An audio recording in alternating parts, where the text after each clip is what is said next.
Ayan, ang lunch.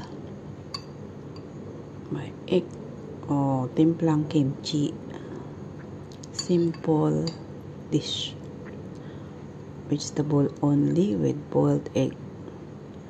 And rice. Half bowl. Oh. Yum, yum, yum. Simple. No more meat, no more fish.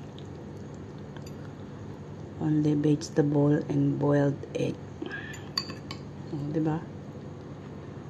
Wait, meron tayong panghimagas na pomelo. Diba? Pomelo tayo mamaya.